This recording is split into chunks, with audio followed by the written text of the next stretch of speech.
Hello, Paweł, and welcome on the next session related to the TISAX. Hi everyone. So last week we spoke about the stages and about the stage which is the most time consuming. And this week I would like to speak more about the maturity assessment and the TISAX assessment levels. So the first question, is the maturity assessment process different from the TISAX assessment level? And if yes, how we can distinguish them? These are two terms which are completely different. Based on my previous experience in helping my client achieve TISAX label, there was some problems in understanding the difference between the maturity levels for processes itself in the VDA ISA document and the TISAX assessment level for achieving TISAX label type. So first term is maturity assessment for processes. This is a 5-step scale that must be used by an organization during initial TISAX self-assessment when answering each VDA ISA question.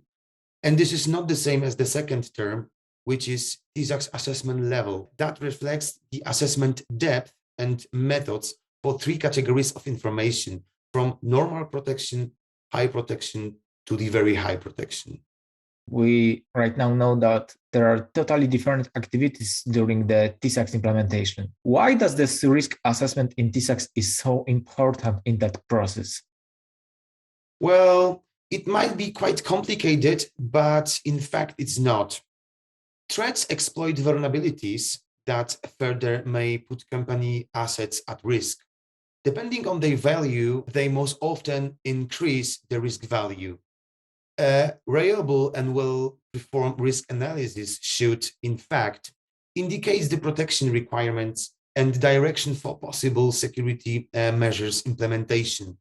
All of this should protect company assets against threats. This is why the process of analyzing, evaluating, and risk treatment must be carried out carefully.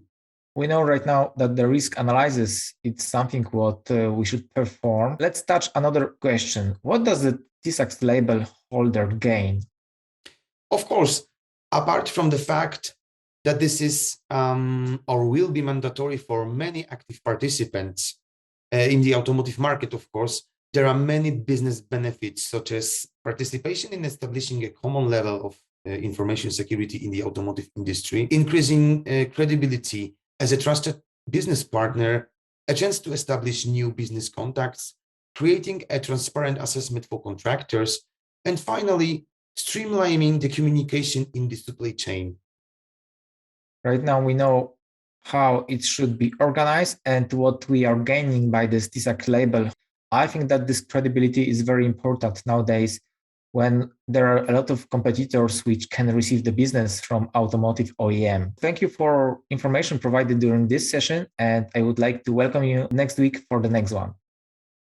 I'm very happy to share another piece of hints for you. So thank you again.